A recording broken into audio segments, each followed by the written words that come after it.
I've always played through Fallout games trying to do everything, all the main quests, side quests, collect everything like all the collectibles, unique items. Well, over the past few years I've seen an increase in the amount of challenge run videos, and these are, to be fair, some of my favourite videos to enjoy now on YouTube. And because of this, I decided I was going to do my own and see if I could pull it off, see if I could complete one and share it with you guys. Not only did it give me an excuse to visit an old Fallout game, but it also gave me an opportunity to experience the game in a completely new way, and I actually really enjoyed my time doing it. Now, I also wasn't sure what to title this video, and as of writing this, I'm still not. The main goal of this run is to complete the game only killing enemies with Colonel Autumn's 10mm pistol. However, I am going to make my character look like Colonel Autumn. See my issue? I'm sure I'll decide. Now, this pistol is a unique variant of the 10mm pistol and does an additional 5 damage. The only issue is, the only way to obtain this weapon is during the Waters of Life main quest, and that's a fair way into the game. So, here's the rules. I can only use Colonel Autumn's 10mm pistol to kill enemies, and to make it slightly harder for myself, I didn't allow myself to fast travel. If I needed to go somewhere, I had to go on foot. And with that out of the way, let's get this challenge run going. So we begin the game and begin a new life. We have just been born, and this is where we get to name and create our character. Because of what the challenge run is, I thought it only seemed fitting to call ourselves Augustus Autumn, and I spent longer than I should attempting to create a budget lookalike. I'm not overly happy with the results, but it will get the job done. Our dad wins Parent of the Year and decides it's a good idea to leave his child at home alone. I've seen the film, so in order to defend myself, I set up some traps by the door. I assigned my special stats, making sure that I have 5 minimum on charisma for the Child at Heart perk, which I'll need later on in the run. Everything else I didn't really care about, as long as I had some decent perception and decent intelligence for some XP gains. We get our Pip-Boy, I spit on a sweet roll, and shortly I encounter my first major hurdle. You see, I needed to kill this Radroach in order to proceed with the quest, and without glitching, I'm pretty sure there's no way to skip this. I tried dropping the BB gun, dropping my ammo, and my dad would just keep giving me more. But it wouldn't be much of a video if it ended right here, so you didn't see anything. Before leaving the office, I pick up the medicine bobblehead. Butch shows Amata what a real tunnel snake is. I can show you a real tunnel snake. I take my goat, fail my goat, and start making my escape from the vault. This was actually quite easy, as most of the guards use melee weapons and they're not exactly hard to run past, so I was able to get out relatively unscathed and pretty quickly, to be fair. We run into Butch and I give him my BB gun to save his mum. I provided no support really, but it was actually fun to watch. He gives me his jacket, and now I'll finally be able to give Amata my tunnel snake. We escape the vault, level up to level 2, and I dump most of my points into small guns and bartering. Small guns for the extra damage for when we get the pistol, and bartering for buying and selling supplies along the way. I search the nearby ruins, find a bunch of gear in a hollowed out rock, get chased by some mole rats, and then head into Megaton to get the strength bobblehead from Lucas Sims' house. I did this by using a barrel to get onto his roof and entering through there. We get the bobblehead and then head to Craterside Supply to trade. We bought the surprisingly decent amount of 10mm ammo she had, and I sold what I didn't need. Our next objective was to make our way over to Smith Casey's garage and rescue our dad. On our journey, we rewire a robot circuitry in order to help a scavenger. Nice to meet a fellow mechanic out here in the wasteland. Here's your payment. And we encounter a few enemies that chase me for a little bit, but my athletic ability was far superior, and we encounter an outcast that puts them down swiftly. Once in the garage, we find the vault and enter Tranquility Lane.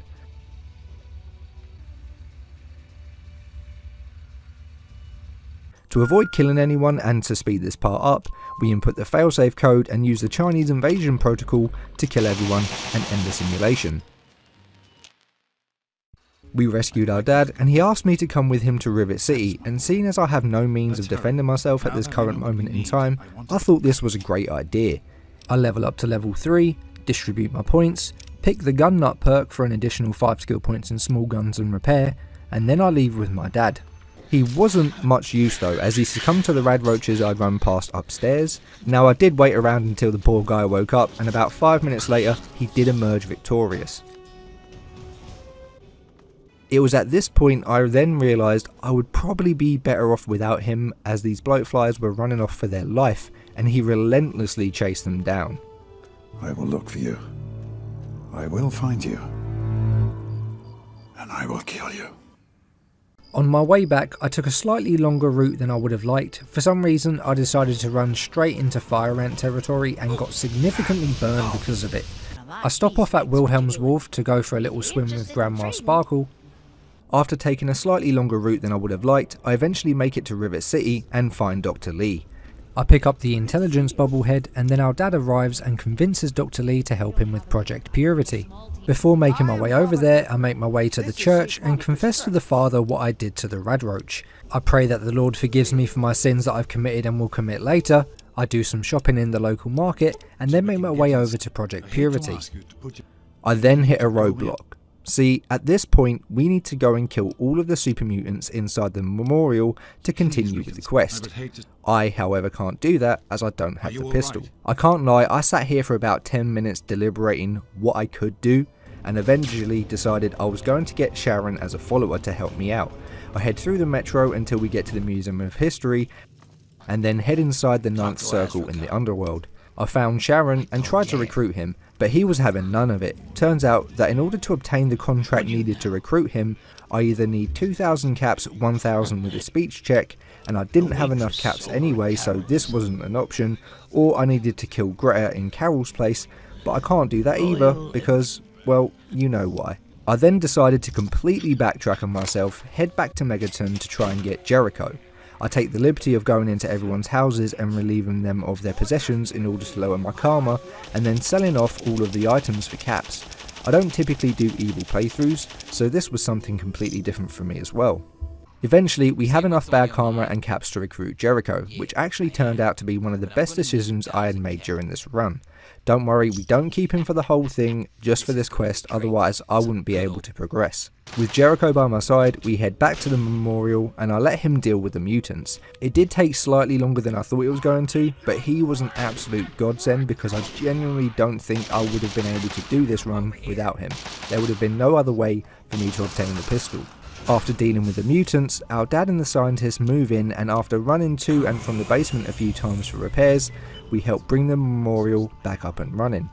The Enclave shows up, we get back to our father and we see he is locked in the control room with none other than the man himself, Colonel Autumn. I get to watch my father die, and then using the third person camera and angling it in a certain way, we can loot Colonel Autumn's body for his outfit, but most importantly, his 10mm pistol. You can also do this to get your dad's Wasteland outfit. This is the only way of getting this pistol without the use of console commands, but as I'm playing on console, I don't have access to those anyway. At this point it feels like a weight has been lifted off my shoulders. I can finally kill enemies, and that's exactly what I did. Before me and Jericho parted ways, we escorted the scientists through the tunnels until we got to the Citadel. It wasn't too challenging, but there were a decent amount of Enclave soldiers that did rinse my health ridiculously quickly at times, but it was a good opportunity to put this bad boy to good use. Once at the Citadel, we learn the location of Vault 87, we find out Fallout 76 was referenced in Fallout 3, and we get our power armor training because why wouldn't you? Now I needed to head to Little Lamplight. On my way there I stopped off at the Super Duper Mart to help Moira with part 1 of the survival guide. I didn't find much in terms of loot I could either use or sell, but I did find a nice stash of Nuka-Cola Quantums. I stopped off at Megaton, stored some gear and parted ways with Jericho. Now I made a big mistake here. At this point any normal person would have went to Craterside Supply, stocked up and even gone out looking for the nearby locations for as much ammo and healing items as possible. But what do you think I did instead? I went straight to Little Lamplight without a care in the world. Once there, I used the Child at Heart perk to pass a speech check to get inside quickly. I robbed Zippy of his Murray the Mole outfit and head into Vault 87 through Murder Pass. To say I was not prepared to come in here was an understatement. The super mutants did so much damage and I was running out of ammo at an alarming rate. It got to a stage where I genuinely contemplated running all the way out of this place, stocking up and even getting Jericho again. Eventually though, we find and free Forks and he thanks us by going to get the Gek for us. I'm glad he did because as I said, I was not prepared to be here. I did at this moment forget to get Fawkes' super sledge, and the inner collector in me is screaming at myself right now, but we move on. With the Gek in hand, we head for the exit when we get ambushed by the Enclave. We wake up getting interrogated by the man himself, Colonel Autumn. Turns out when we saw him die, yeah, well, he didn't actually die. The President wants to have a chat, so decides to release us, and with 9 bullets left, I really sure hope nothing bad happens. From Vault 101 is to be shot on sight. I repeat, shot on sight. This is an order. We make it to the President, and being the clever boy I am, I convince him that he needs to blow up Raven Rock. We make our escape, and Fawkes is waiting outside to save us, although he is just a tad too late. I ask him to come with me, but due to my low karma he politely declined, and now I have a long lonely journey back to the Citadel. As I currently had no ammo for my 10mm pistol, barely any stim packs, and I really didn't want to go looting and come across some enemies that would absolutely abuse me, I decided to run straight back to Megaton to get some supplies. I arrive at Megaton and Victoria Watts was here waiting for me, which was a bit creepy and was certainly a surprise. We are given an Android component that will forever stay in my inventory as I am not doing her quest. I buy some ammo and stim packs from Craterside Supply, then head to the Citadel. At this point I was now on to the final mission, and I had absolutely zero worries that I was going to complete this run, as this is, to be fair, one of the easiest quests in the game. Liberty Prime pretty much does all the work, and all that's left for me to do is clear out the memorial and put a bullet or few into Colonel Autumn. We sacrifice ourselves, input the code, and that brings an end to the game, proving that yes, you can beat the game while only using Colonel Autumn's 10mm pistol, or if you prefer, proving you can beat the game as Colonel Autumn. This was honestly quite a lot of fun. As I said in the beginning of the video, I never do any types of challenge runs in games in general, let alone Fallout games, so this was a completely new experience for me. It added a new layer of difficulty and required me to think about and approach certain situations differently from how I typically would.